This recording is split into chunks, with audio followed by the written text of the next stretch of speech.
अब आपको देख के लगता होगा कविता का सर्कल क्या था, कविता का लेवल क्या था, कविता की सोच क्या थी। हमने जिन नामों को आपके समक्ष उद्गारित किया है वे कविता बहन के साथ बहुत आत्मीय रहे और निस्संदेह उनकी उपलब्धियां भी शब्दों में बयान नहीं की जा सकती। रेखा दीदी, राजकुमारी चंदन साहब, बिन्नी मनोज जी को अवार्ड प्रदान करते हुए बहुत बहुत आभार दीदी आपका। मैं आग्रह करूंगा बहन कविता के लिए आइए, आप कहने रहे, अच्छा लग रहा है, हमको संबोधित कर रही है डॉक्टर बिन्नी मनोज। धन्यवाद भैया। ये जो आपने एक शब्द कहा ना, पहने रहिए, बहुत अच्छा लगा मुझे। एक बार ऐसा लगा जैसे कविता खड़े होके कह रही हो।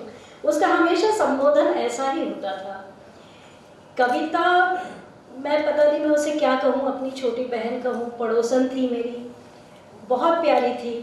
उसकी एक बात बहुत अच्छी थी, कविता बहुत साधारण महिला थी और इतनी साधारण थी कि वही उसको सबसे असाधारण बना देती थी। इतनी निश्चल, इतनी प्रेम भरी।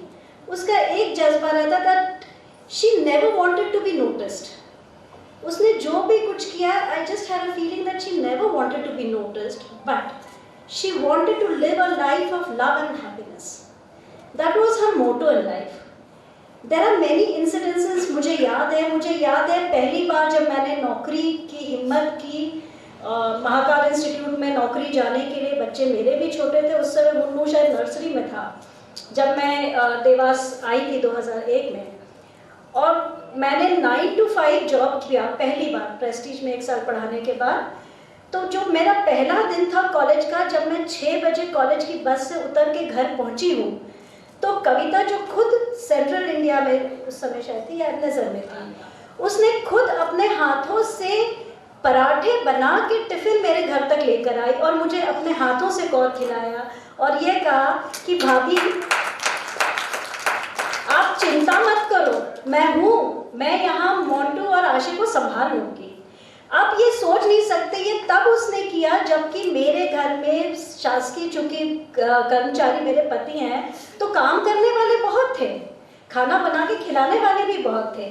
पर ये जो आत्मीयता है ना, ये सिर्फ और सिर्फ कविता में हो सकती है। मुझे इतने लोगों से मैंने मुलाकात की, पर मुझे इतना साधारण व्यक्तित्व आज तक संसार में और कोई नहीं दिखा।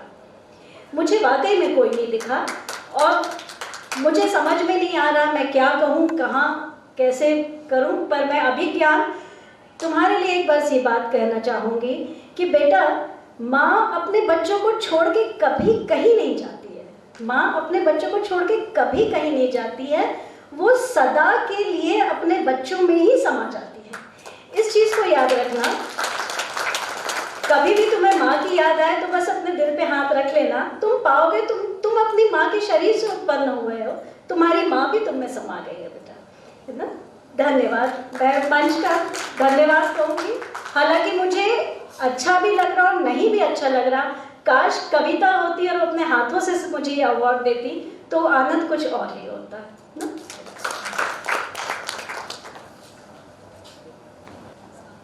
जो इंदौर से पधारी हैं, जिनकी वो भी डॉक्टर हैं, पीएचडी हैं, कॉलेज में प्रोफेसर रही और समाज सेवा के क्षेत्र में भी काम किया, फिर अपनी पेंटिंग्स और चित्रकला के माध्यम से जिन्होंने अपनी कीर्ति को देश विदेश तक फैलाने में कामयाब रही, डॉक्टर बिन्नी मनोज हमारे बीच इंदौर से पधारी हैं।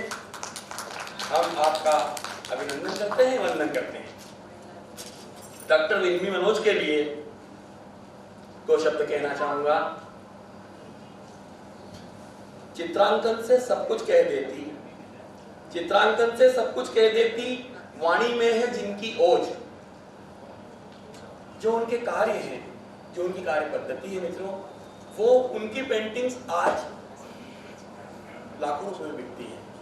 वो समाज सेवा कार्यों में बहुत सतत क्रियाशील हैं और कविता, बहन कविता की भी काफी आत्मीय रही हैं। तो मैं उनके लिए बता रहा था कि चित्रांकन से सब कुछ कह देती वाणी में है जिनकी ओज, कला संस्कृति में है छाई, कला संस्कृति में है छाई, डॉक्टर विमी मनोज।